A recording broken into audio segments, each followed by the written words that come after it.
want to find out what's out there. We want to be able to, expand our horizons. I think that truly is built into the human spirit. We're always wondering, what's next? How much farther can we go? The Mercury astronauts, when they get introduced, you immediately coalesce as sort of the heroes. The press conference that NASA had goes crazy, and the astronauts become instant celebrities. They sort of look like knights in armor in some ways, going out there to defend the honor of the United States. 3, 2, 1, 0, liftoff. All right, liftoff, and the clock has started. I remember feeling a moment of exhilaration.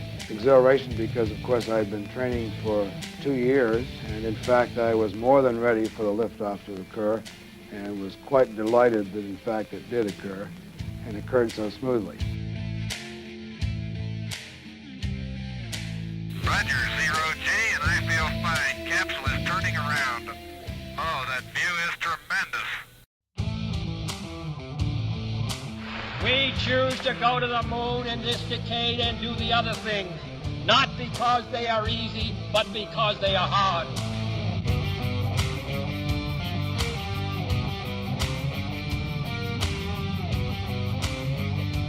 It's outward bound. People have a human feeling, I think, for wanting to go outward bound. It's in us, to go, to see, to touch, to understand what's there. Ignition sequence start.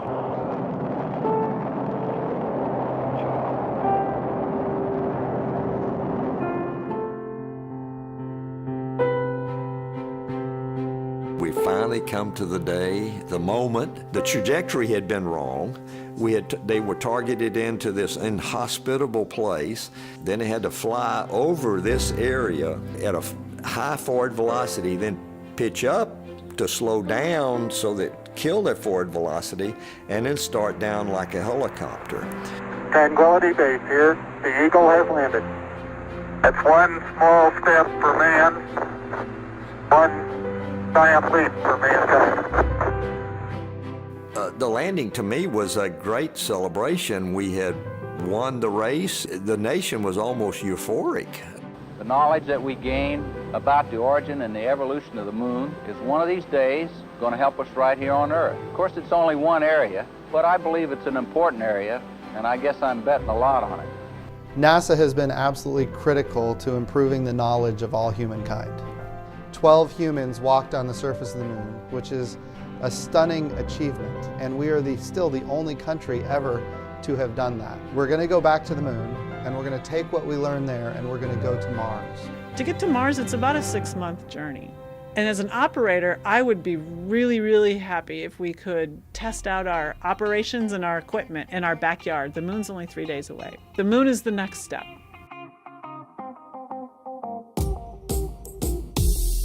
So the space station, it's more than 1 million pounds. It's as big as 2 football fields. You are not going to bring that up in one single lift.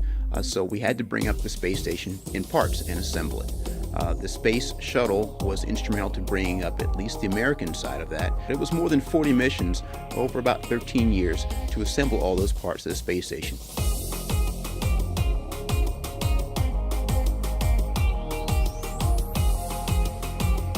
And so human spaceflight is really interesting because we do adapt really quickly to the environment. How quickly it felt natural to float around. How quickly it felt normal to look out the window and see the Earth go by.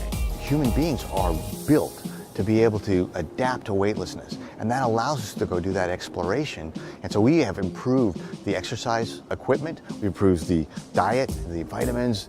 I mean, came back so strong that physically I was actually stronger than when I left, when I did the physical fitness tests when we got back. It gives me great hope that, if we have similar type of equipment on our long duration space vehicles, we're going to show up on Mars and be ready to work the minute we get there.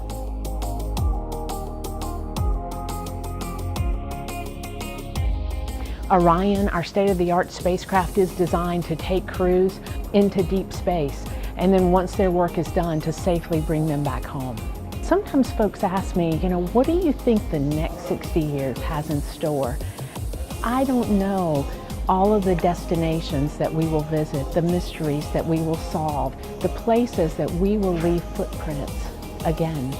And we want to see what's out there. We want to see how it works. We want to go explore, there's always this desire to learn more, to satisfy that inquisitive nature. Let's go do it. Subscribe for more of NASA's 60th anniversary.